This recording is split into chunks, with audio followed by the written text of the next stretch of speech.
Hello, all signs! Welcome po uli dito sa inyong gabay. So, tingnan natin anong energies meron para sa inyo.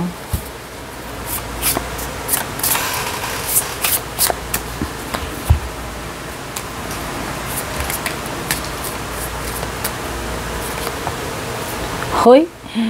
May ganun. Fire signs, Aries, Leo, Sagittarius. Yan. Hindi ko naman makalimutan. Sorry. Thank you so much, Fire signs, sa laging panonood ninyo, pagsubaybay, support dito sa aking YouTube and Facebook. Tingnan nyo na lang yung mga intro ng video natin. Nandun lahat yung mga information na kailangan ninyo, whether sa personal readings man yan. Okay? Ayan, may pagnanasa. Matinding pagnanasa, hindi lang laging ano to guys ha, hindi lang laging yung pagnanasang alam nyo na. Ibig sabihin may matinding urge or pagnanasa kayo na gawin kung ano man yung gagawin ninyo. No? Itong araw na to. Halimbawa, pagnanasa na tapusin yung labada, ayan, hindi lang naman laging ano yan, yung sa physical, okay?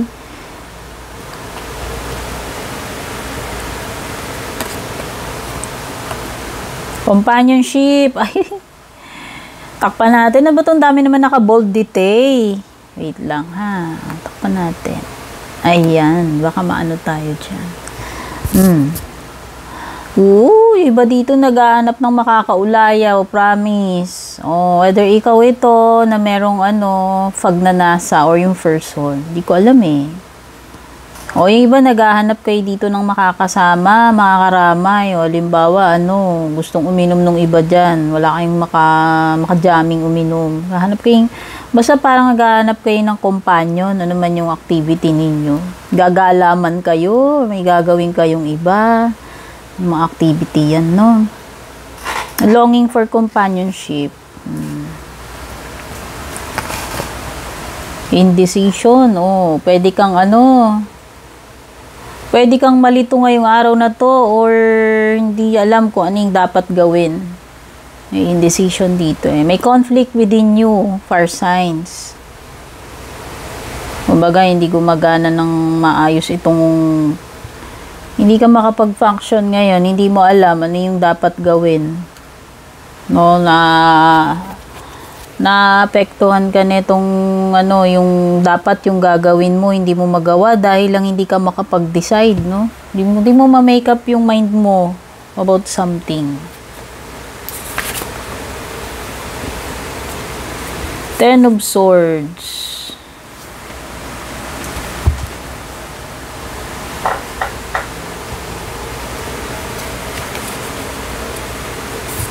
O, yung iba baka plantito, plantita. Or meron kayong negosyo na kayo. Yung garden, no? Yung mga nagtitinda ng halaman, no? Usually sa Cavite, na-addict din ako sa halaman, guys, eh. Ayan. O, baka iba ganyan. Or yun yung hobby ninyo. So, may tendency ngayong araw na to, parang magkasakitan ng feelings. Intentional man ito or unintentional. Romantic man or hindi. Sabi kasi dito, hurt people.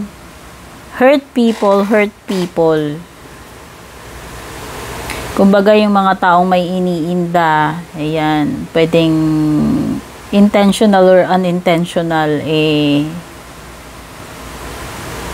nakakasakit din sila sa iba. O may tendency na makasakit. Ayan na nga sabi ko nga, pwede may magkakasakitan, samaan ng loob, no? Kumbaga, kung ganun yung person, pwede kasing may pinagdadaanan siya. Ikaw man yan yung person na tinutukoy dito, romantic man po o hindi.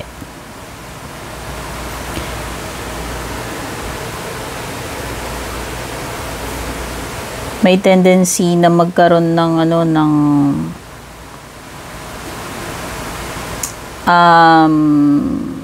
away, samaan ng loob, o makaka-offend, magkakasakitan, ganun, kakasakitan ng loob.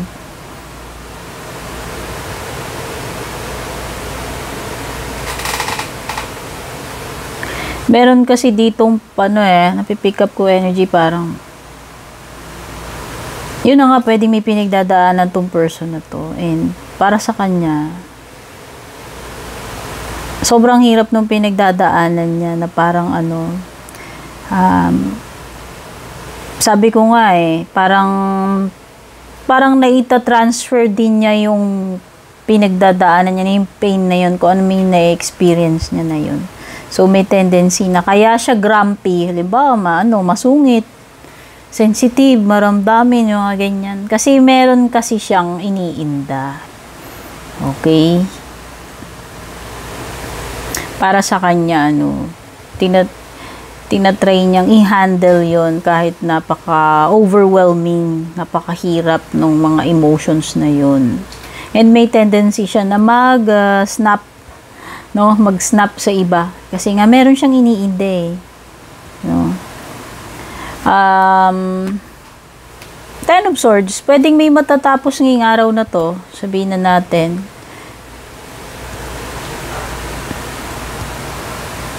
Kailangan kasi itong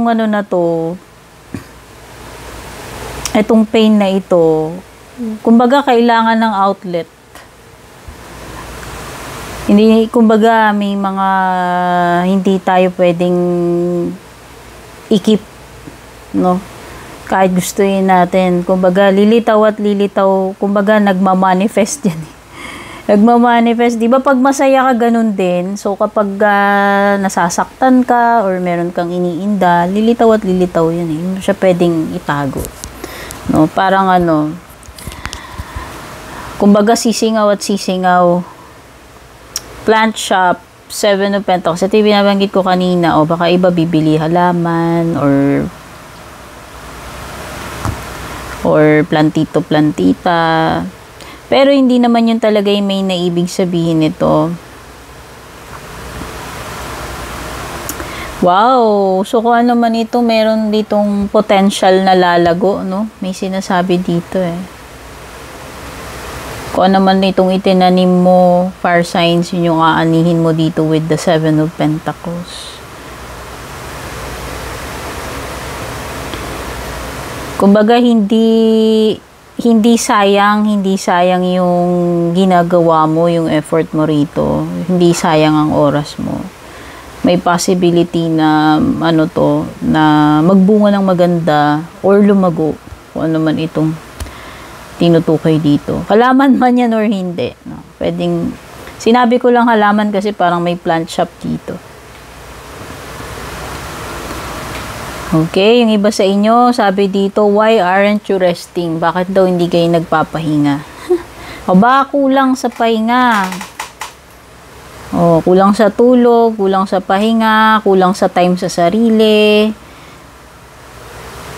Kailangan ng time out, break. Pagbigyan muna yung sarili, maglaan ng time sa sarili, self-care, okay?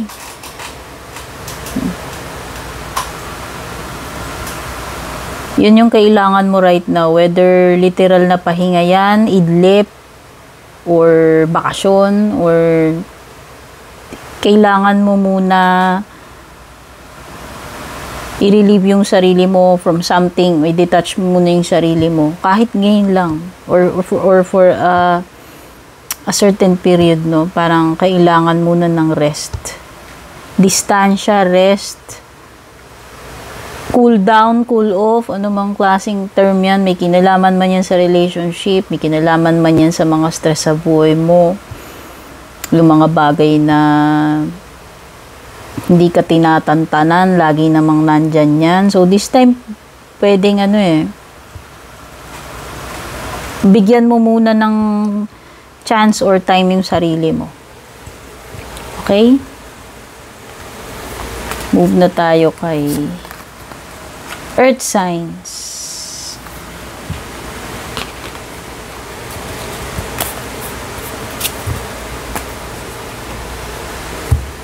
Earth signs, ito yung gabay ninyo.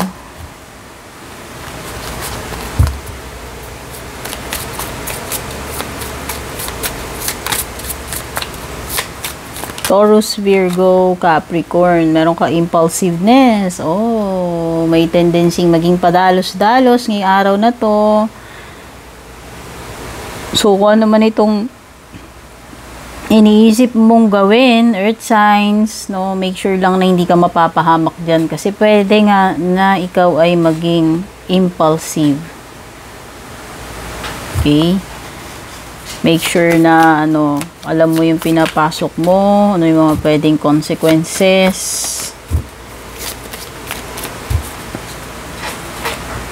Pag kasi impulsive, usually pinagsisisihan mo sa huli kung ano yung yung resulta di ba? Oh, minsan nadadala ka ng ng temper, ng emotions mo or excitement. Tapos later on, sasabihin mo, dati ko na lang ginawa. Kumbaga laging nasa huli yung pagsisisi, Alangan naman sa umpisa, di ba? Pero ibig sabihin maging cautious, maging maingat. Kung iwasan yung maging impulsive. Baka yan, yung impulse, you're acting on impulse, yung nadala ka ng galit mo, tas nagawa mo to out of, yun nga, na-lose mo yung temper mo, nadala ka ng galit. Or, impulsive. Napabili ka ng ganito dahil na sales stock ka, Yung mga ganun, maraming pwede. Okay, you have vision. Ibig sabihin, meron kang mga naiisip na ideas today. Pwedeng very clear yung iyong pag-iisip dito about something. Or pwedeng meron ditong mabubuksan yung ninyo. Mabubuksan yung kamalayan ninyo. Parang awakening or awareness. Ayan, may mata. Okay, so kung dati hindi mo na papansin, pwede ngayon papansin mo. Makikita mo yung value or yung point. Pwedeng pagbabago ng point of view, pwedeng realization, or idea, nakaisip ka ng breakthrough, nakaisip ka ng solution. Basta parang mamumulat yung mata mo rito kung ano man itong mangyayari na to. At detachment. Naku, pwedeng iiba sa inyo lalayo nyo muna yung sarili ninyo.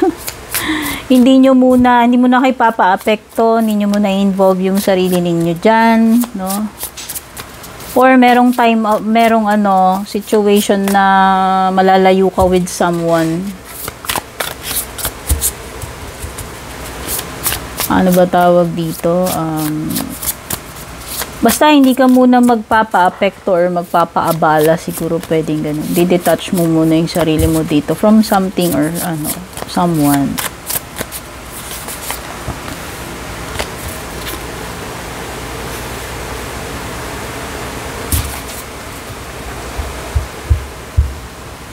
Wow! So may surprise! May surprise para sa'yo with the Page of Cups. So, pwedeng magandang balita ito or may darating sa'yo. May surpresa Okay? So, may magandang paparating sa'yo for sure. Mensahe man yan, or good news, or something, or magandang pangyayari, something na magpapa-happy sa'yo, or magpapakilig.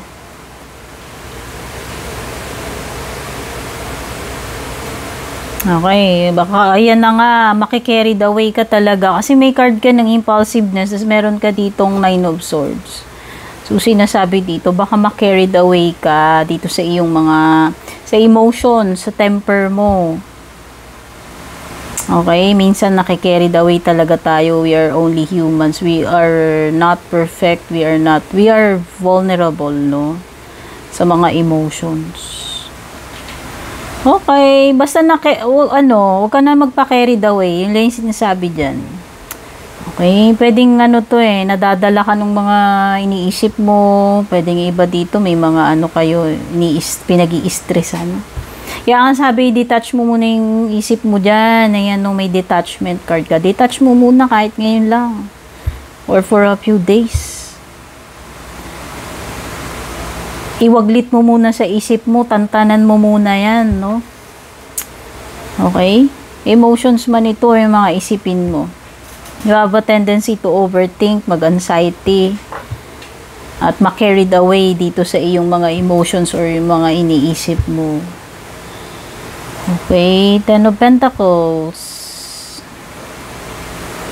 Iba-iba yung pananaw natin ng success, iba-iba yung pananaw natin ng satisfaction, contentment, fulfillment, no?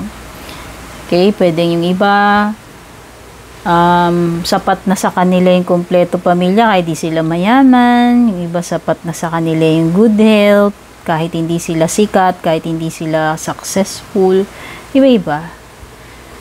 Siguro ito, parang sinasabi lang dito is learn to appreciate kung anong meron at the moment ngayon sa harapan mo.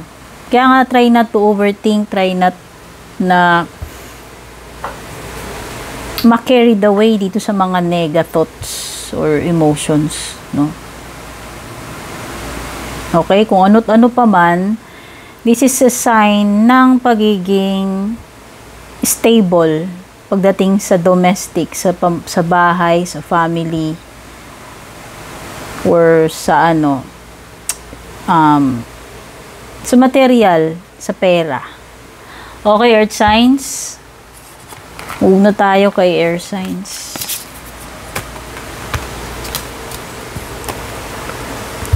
Hello, Gemini, Libra, Aquarius, air signs. Panoorin nyo na lang yung intro video for other information na importante. Ito yung gabay ninyo ngayong araw na to or kung kailan nyo man po ito makita, mapanood. Hoy, discrimination. Okay, may Virgo energy dito. Ibig sabihin, pwedeng ikaw ay nagiging mapanuri or ikaw yung nakaka-experience ng ganyan, yung tipong nahuhusgahan ka. Ano ba tawag doon? Na-isolate. Ay, ito na naman yung bold star. Wait lang. Takpan natin.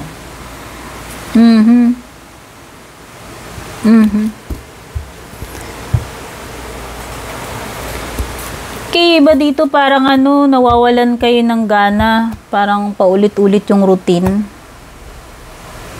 Pwedeng iba, parang feeling ninyo walang excitement dito sa buhay ninyo. Sabi ko nga, trabaho man ito, relationship, or ikaw, parang naghahanap, kasi monotonous eh.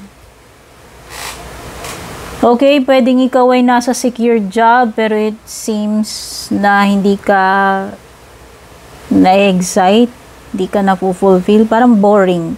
Boring yan. Career man yan, relationship, o dito sa sa buhay mo, yung ginagawa mo, feeling mo secured nga, okay naman ako, nakakain ako na maayos, may sapat na pera, pero ganito, parang ang boring, parang paulit-ulit. Okay, pwedeng yung iba dito, nasa kayo, yung mahigpit na relationship, pwedeng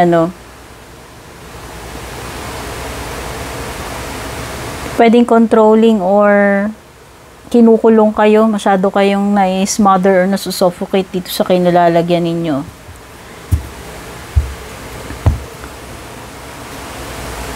Okay, so meron ditong matinding feelings or emotion na parang sasabog na parang bulkan.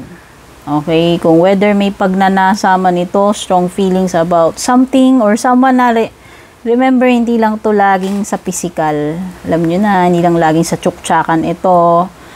Pwedeng ito ay something na napipigilan ka eh.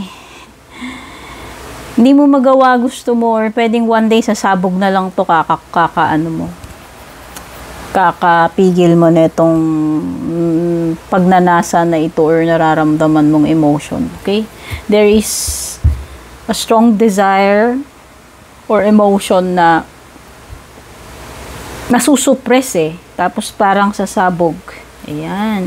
May gusto kong gawin na hindi mo magawa. Ayan.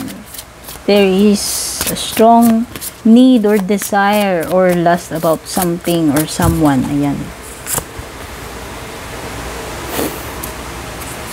Okay. So, iba dito parang napipigilan na lang kayong sumunod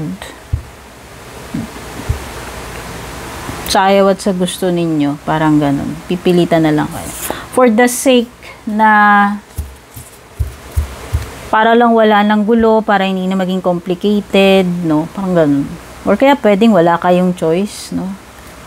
Sabi ko nga, meron ditong parang ano, yung controlling or very stricto, very possessive na energy. And it seems na kayo yung naikakahon dito. O, diba? You have Queen of Swords, no? So, air sign energy. There is Virgo, Aries, and Capricorn energy as well. Kapareho mong air sign, Gemini, Libra, Aquarius. Ayan. Huwag kang mangingimi ngayong araw na to, Gemini. Huwag mong hayaan na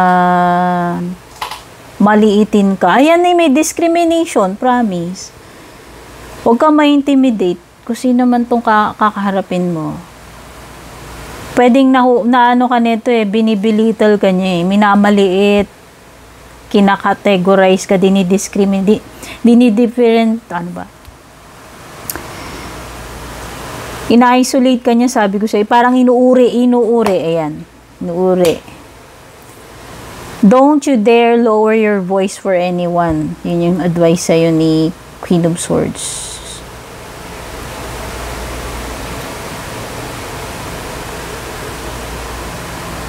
Maging ano ka dito, maging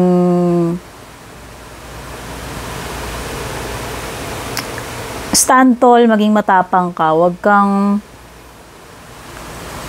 huwag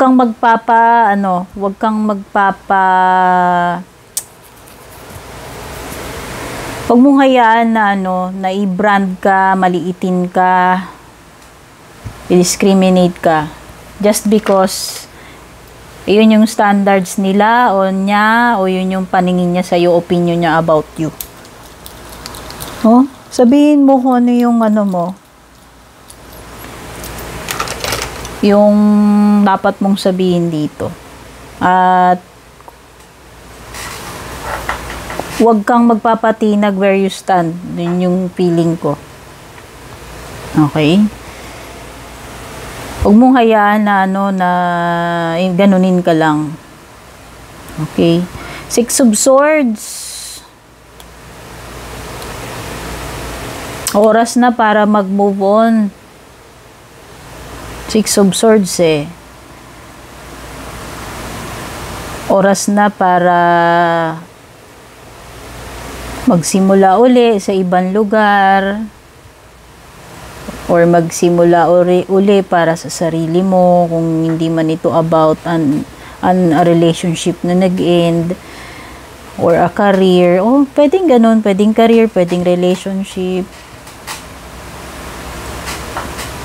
Kumbaga, tapos na yun. Hayaan mo na yun. Mag-focus ka sa what's next. Air signs, no? Kung ano may tinutukoy dito, relationship man yan, career mo, buhay mo. Ang importante doon, magsisimula ka uli. Isipin mo na lang yung mas, paano mo dadalhin yung sarili mo sa mas mabuting kalagayan, mindset, or situation, no? Kung saan ka magiging okay uli, yun yung gawin mo. Huwag ka na mag-focus dun sa pangit, sa tapos na sa nakaraan. Talikuran mo na yun. Okay? Page of Swords, no? So, strong energy dito ng mga air signs. Merong female, merong younger. Okay? So, parang merong magkaka-attract ng mo dito, curiosity mo with the Page of Swords, no? Mukhang maku-curious ka about someone or something. Okay? Medyo magiging mamamarites ka. Ibig sabihin parang mamamarites ka ngayon. Makikurious ka Basta meron ditong mag-attract ng ng curiosity, more attention. Parang doon mababaling yung mo. Doon mababaling yung energy mo, yung paningin mo, yung yung focus mo. Okay? So, yan lang muna sa ngayon, Gemini. Lipat na tayo kay water signs. Water signs, hello. Ito yung gabay ninyo. Tingnan nyo na lang yung mga intro sa video natin. Nandun yung mga importanteng announcements and information. Water signs, Cancer, Scorpio, Pisces. Tingnan natin tong gabay mo. Kung kailan mo man ito mapanood, no?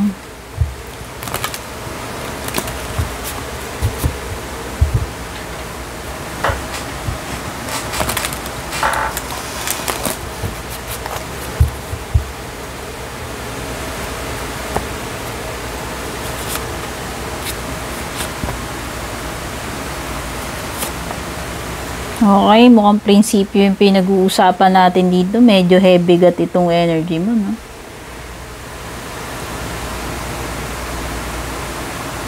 So, pinaglalaban mo dito yung paniniwala mo, yung prinsipyo mo. Water signs, importante sa'yo to eh. Ito yung, ano mo eh, ito yung pinaka pinagbabasihan mo, ito yung pinaka guide mo, ito yung pinaka pundasyon mo, yung mga prinsipyo mo. So we are talking about beliefs, values, yung katwiran mo, pananaw mo, na pwedeng hindi lahat nag-a-agree. Okay, nakikita ko rin na parang mamumulat ka dito, may pagbabago ng pananaw o isip, ayan o, vision.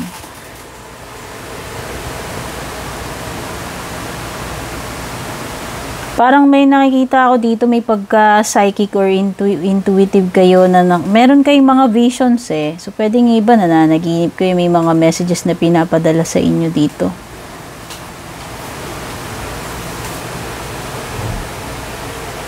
Okay, pwedeng iba nako-convert kayo, hindi ko alam, nagpalit ba kayo ng beliefs, ng religion? Parang nako-convert kayo eh, parang nagkaroon kayo ng awakening dito. Spiritual awakening to, maliwanag to, number 12 vision. So, meron ka ritong Sagittarius energy, tama? This is ideoloya, yung mga prinsipyo, pananaw, pundasyon, spirituality. Meron ka ring Pisces energy, strong energy na Sagittarius, no? At may flirtation dito. Oy, may kumekerengkeng charis. Sino kaya? Oh. Meron, may magpapahaging, may papapansin sa inyo. Ano man yung gesture na gagawin nitong person na to, mafe-feel mo na nagpo-flirt siya sa'yo. Okay?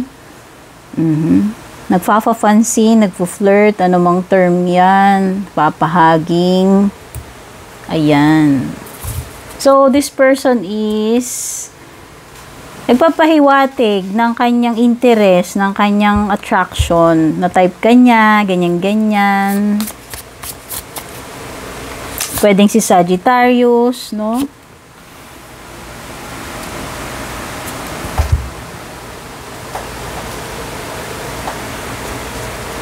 Queen of Cups, may water sign, o ikaw yan. Pwedeng ikaw or another water sign. Oh, you should honor your emotions. Because that is the highest form of self-care, water signs. Don't forget na itong mga nararamdaman mo, they are valid. Pahalagahan mo, no? Express mo ito. I-honor mo itong mga nararamdaman mo. Okay, so daldal ako ng daldal again. Naputol na naman yung video ko. Hindi ko alam kung bakit. Nagtutupak na yata tong camera ko. So, yan. Valid. Ano man ito na-feel mo? Na dapat ito ay ini-express mo para nauunawaan ka din nila or kung sino man itong taong kadil mo. Okay? It's importante na ina-acknowledge mo kung ano man yung mga nararamdaman mo. Do not deny these feelings na nararanasan mo. And you also have the Empress card and Nine of Swords. Empress card, pwedeng Libra or Taurus energy. Okay, there is beauty to be found in every experience. So, try not to see itong nangyayari sa iyo na puro kamalasan or kapangitan na lang. Try to See kung ano yung magandang side nitong nangyayari sa'yo. No, there is a blessing in disguise here. Yun yung nakikita ko, water signs, no. So naniniwala ko na yung mga bagay gaano kapangit yan. Meron at merong blessing hidden doon sa pinagdadaanan mo, sa nangyayari sa'yo. Okay. Okay, learn ito is kumbaga, dapat na natin na appreciate natin yung every blessing na meron, kahit na gaano kahirap, kapangit yung pinagdadaanan natin. Meron at merong, kumbaga, there is, kung may bad side, may good side. Kahit sa tao, ganun eh. Sa sitwasyon, ganun din. Depende na lang talaga sa, kung paano natin tignan. Kumbaga, parang, sabi nga nila beauty is in the eyes of the beholder. No? Pwedeng sa iba, paningin nila pangit, sa iba maganda. Iba-iba yung definition natin, iba-iba yung pag-appreciate yan, kung paano natin tinitignan yung mga bagay, tao, or situation. No? So, siguro ito, huwag ka na lang mag-focus dun sa mga nega, sa mga pangit na nakikita mo. Try mo ring hanapin kung ano yung magandang dulot nito. Ito, sitwasyon na to, or kung ano man tong bagay na tinutukoy niyan.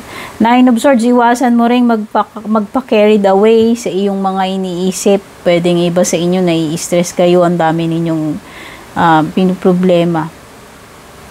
O, may mga fears, worries. Ayan, yung iba hindi kayo makatulog sa kakaisip. Naapektuhan na kayo, pwedeng naapektuhan na yung health ninyo, hindi na natatahimik yung isip ninyo. So, ibig sabihin, mo muna, tantanan mo muna tong mga pag-iisip mo rito, kasi minsan, pwedeng na-overthink mo lang to, water signs. Huwag ka masyado munang huwag kang maparanoid, yan. Huwag mong i-overthink ito. Okay? Siguro ikalma mo muna yung isip mo, try mo munang i-detach yung thoughts mo dito sa kung ano man itong bumabagabag sa'yo. Kasi parang hindi naman din nakakatulong eh. Okay? Or pwedeng wala rin naman talagang concrete na evidence or proof ito. Pwedeng lang, napapangunahan mo lang, nag-iisip ka na kagad ng kung ano-anong scenario. Okay? So, ito yung mga mensahe sa inyong gabay, all signs. Maraming salamat. Don't forget to like, share, follow, subscribe. Take care, babush.